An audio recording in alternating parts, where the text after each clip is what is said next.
Greetings to all and sundry, Chancellor North Wales here. Time for another Chancellor's View. This is first quarter of March review. So, what have we been up to? So, I've thoroughly enjoyed working on UKscalemodelers in Pelton's in foreign colours project, the Yugoslav Air Force MiG-21. It's also for IS-2's Yugoslav and successor states review. So I've made I must admit, last weekend I got a fair amount of done of it on this. I really threw myself at this project, and this weekend I think I've kept a bit more of a steady pace, but not quite as much. Don't seem to get much done during the week, just due to I come home so tired.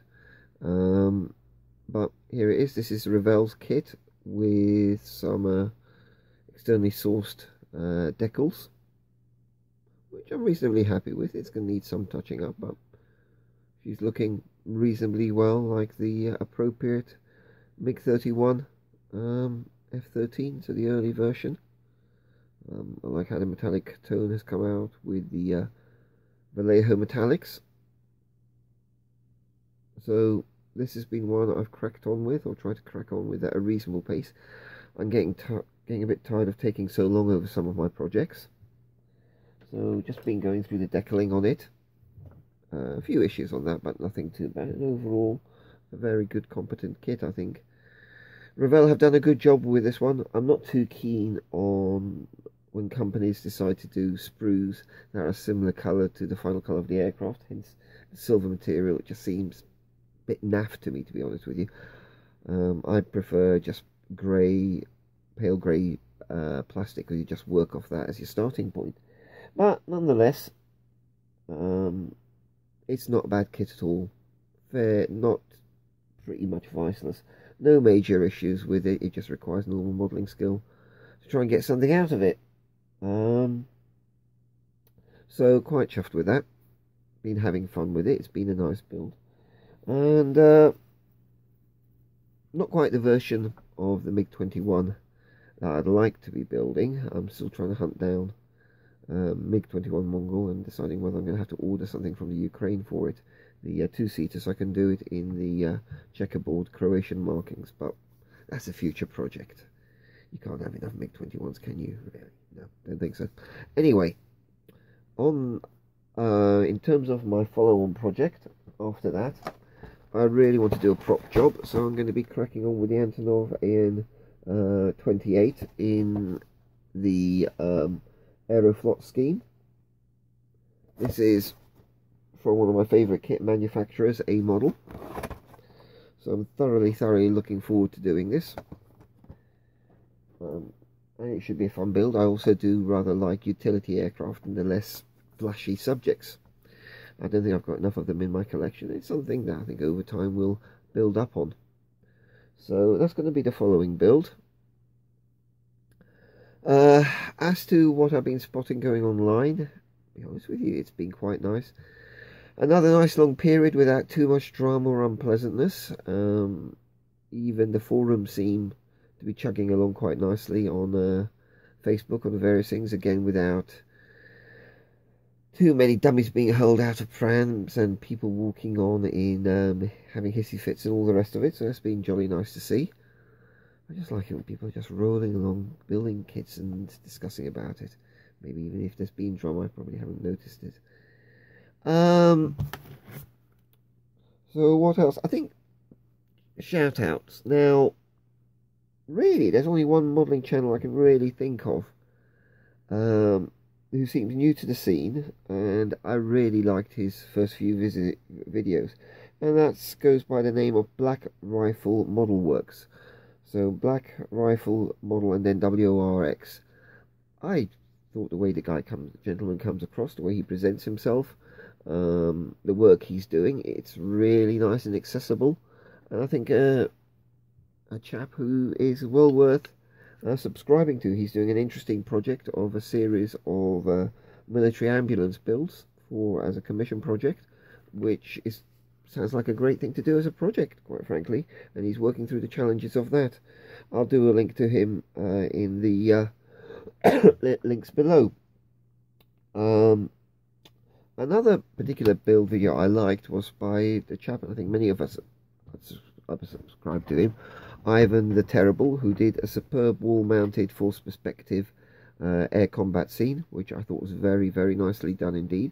And also, talking of the wall mounting subjects, Ian Poulton, our UK scale modeller, one of the real stalwarts of the community, did a lovely job of a 1/100 scale Zvezda Blenheim that he mounted on like a little wall plaque with information about the aircraft, the type, and I thought that was quite beautifully presented, and that's just another approach to how we display our models that I think is certainly worth taking note of. Also from Ian, he did a good update on his on the in foreign markings, in foreign colours, in foreign service group build, and I liked some of the updates there. Again, ironically, the Turkish Air Force Blenheim that a chap did also particularly caught my eye. It's unusual one to see a Blenheim in those sort of markings, and I think the gentleman who did it, should have made notes on it, made a particularly good job. But go to the Facebook group, look that one up, and just look generally what's been going on there. I've been really quite impressed by the projects I've been seeing and the whole approach people have been taking to that particular group build. So that's been fun to follow, and as I say, I'm glad that this MiG-21 for me is going to pop off to group builds. I suppose another group build I have sort of committed myself to, and I normally prepare my models in advance, but I haven't done so here, is stevethefish.net. He's doing a Sukhoi flanker group build, and I'll be doing the strike flanker, or SU-34 fullback as it's called in service. That's the old Italieri kit. It'll need a bit of work on it, and we got until the end of the year to do it, but I thought I've got one. What I don't like about this, that the loadout is very much airshow orientated. When Sukhoi have got it out an air show and they want to show a huge variety of ordnance, I always seems something a bit duff and false about that. So it certainly won't get the full assortment of the ordnance that's got there. You know, a bit of defence and a couple of LGBs, or I'll dig through the stash for some iron bombs. It's a nice kit. Not sure if I'll get an upgrade set for it. Some photo etch might be tempting to reflect the age of the kit as well. But it's going to be interesting, and we have the end of the year to do it. Again, stevethefish.net, an American gentleman in Japan has announced this as a group build, and I've got the fullback, so it seems just a shame not to take part in that, and it's a kit I do want to have out on the display shelf. Something else that I'm going to be doing, I had a little cat-related accident about a month or so ago, and a couple of my helicopters came up worse for wear, which I wasn't too chuffed about. So I'm going to be having to do a little bit of a repair job there. I don't know if I'll do a video about that or not, but that was just a particular bugbear. But I had my little cam-off hormone damaged, and the male hip in Afghan colour scheme, campaign colour scheme. But they're both repairable. Just yes, keep cats away from certain things. Anyway, that's been the main stuff that's been going on. More of a general ramble and a general update. Thank you guys all for your lovely feedback about the Yak 130 build. I'm looking forward to seeing Killbox's Scale Modelling's final release of his attempt, which I think is going to be a darn sight nicer than mine. Certainly a few lessons to be learned with the Zvezda kits. I do very much like them, but I think something that's been mentioned before about them is surface finish. That the mould quality of the mold finish can be a little bit ropey, which leads to that like orange peel effect that you see on the surface there. I think I got clobbered by that. That may also combine with the fact I started to get rather fond of Humbrol acrylics, and thinning these down with good old Tamiya X20A seems to work out quite well and blast quite well through my old airbrush. So I'm getting rather fond of these and sort of getting my head round making the most of them.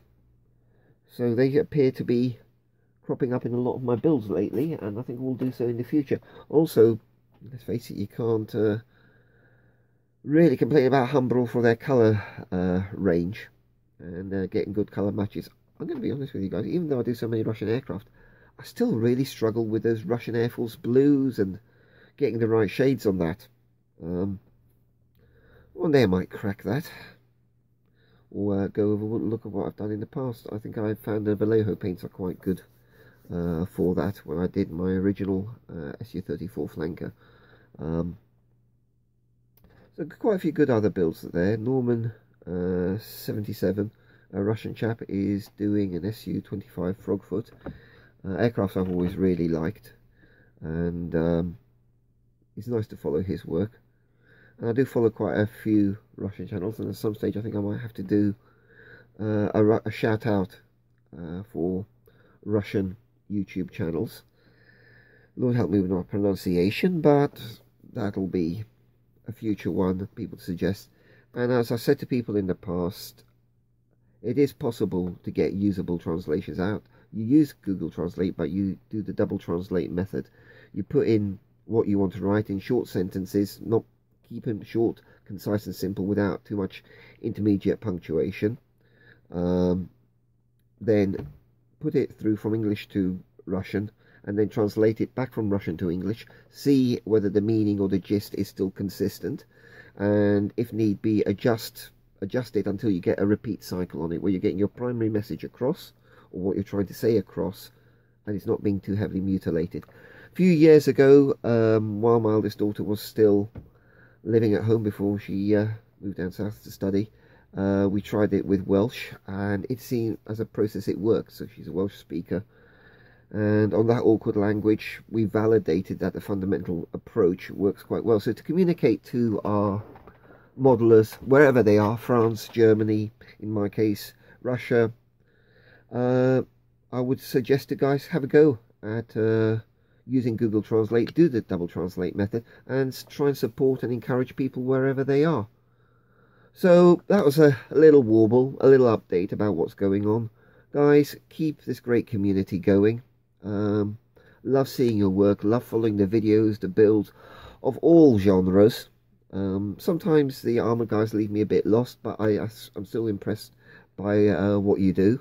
The American car modelers, for their skill at producing beautiful paint finishes and their passion for the subject, makes them their videos a pleasure to watch as well. So we can all draw from right across the scale modelling community. So until the next time, guys, God bless, take care, and happy modelling.